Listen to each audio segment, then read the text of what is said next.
Well, good afternoon, everybody, and welcome to Rail Talk, the first of what we hope will be several periodic chats by webcast with the President and CEO of BC Rapid Transit Company, otherwise known as SkyTrain and West Coast Express, Doug Kelsey.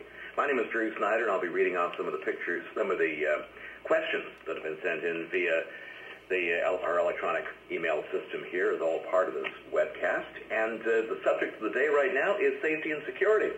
So let's bring Doug into the conversation. See the combination of awesome high technology and quaint low-tech conversationalism. How's that sound, Doug? Sounds good. Okay. Let's get started. There's a lot of talk about safety and security.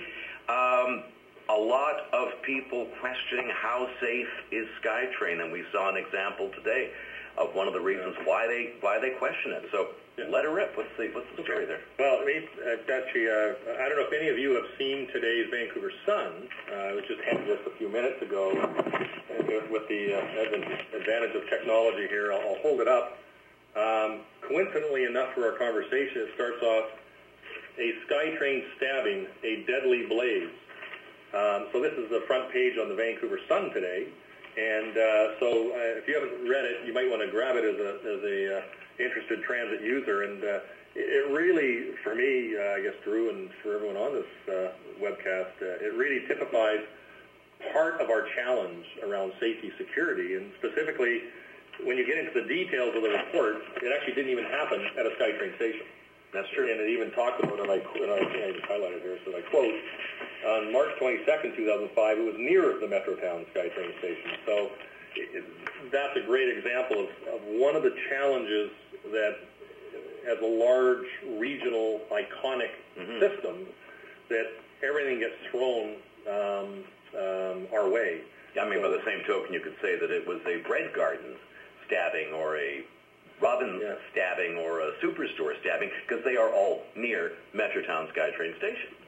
Correct. It's a challenge, or it's something we face, and I think it's something that, for example, I know on the whole group, I understand all the audiences today is involved in TransLink Listen. It's part of the feedback we've just solicited recently, and we've actually embarked on trying to understand this issue a lot better than, frankly, we historically have. I think part of it is part of a strategy, by the way, that will be communicated to everybody, probably in the next month or so, is our response to some of these strategic issues. For example, though, some have been going on right now. So we're upgrading all the lighting on the Expo line, for example. We are, part of the feedback we received in separate focus groups, as well as the TransLink Listens audience, was that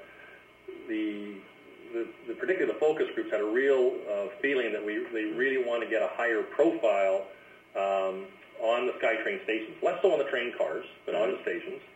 And so what we're going to try and do is actually redeploy some of our existing staff off the train cars. This will take a number of months to try and get to, because of our collective agreements and such we've got to work through. And we're actually going to deploy staff day and night, as long as we're open, at sort of 4 key SkyTrain stations. So we don't know how it's going to go, but the feedback has been such that people are looking for that. So those 4 stations, if I recall, would be, I think, Surrey Central, New Westminster Station, I think it was Broadway, and I think it was Maine was the other station. 3 of the 4 for sure, maybe Maine. So the intent is to say, okay, here's what people are telling us, so how do we adapt and within some financial envelopes that we have to live with, and let's see how. And we'll go track that through research and other things in the future to say, okay, is that helping? Is it raising the awareness? Not that they're dedicated to the platforms, but they'll be in and around the stations assisting people, in addition to the transit police. So there's a whole long list of over 44 recommendations we're going to come out with here shortly, and those are just a couple of them. So I'm not sure if I don't want to do all the talking here, but I'm sure people got a lot to ask questions on. I'm sure it's going to be comforting, not just for the public, but also for the staff. Because if the perception is out there that there is in some way an unsafe system, they hear about it too. They find themselves sitting ducks in many different ways because they're frontline staff. Yeah, I mean, they're human beings just like we are, whether it be our children or our friends. The goal is to make not only this safe for the public, which frankly we all believe it is, but like anything in society, there's different times where risk increases or decreases, and our workers and employees need to be cognizant of the environment that they're in and avoid conflict, and so do our passengers. So just like walking down Broadway or walking down Burrard at different points of time, and the SkyTrain system is part of the microcosm of our society. The good of it, which the vast majority, in my opinion, is, but there is some elements out there that frankly we'd rather not have on the system. Sure. But if they behave, then they're welcome to be on the system and they pay their way. Yeah. So I want to go to some questions. Let's do that, because we'd also like to talk just briefly about the measures that are happening right now. There are some things going on. You mentioned the lighting.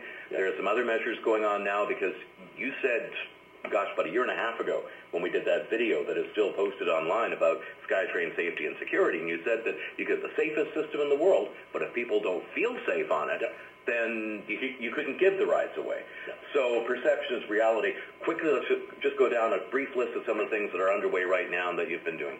Well, I mean, to start with, we said, okay, let's not think that maybe we've got it right.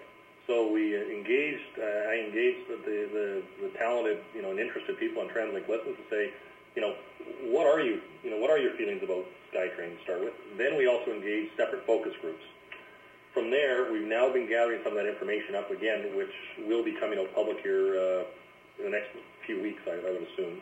And so we come up with some of the feedback we received I thought was really helpful and interesting. As opposed to it being our system, the employees or contractors, how do we engage this to be a bit like Blockwatch, that it's everybody's system?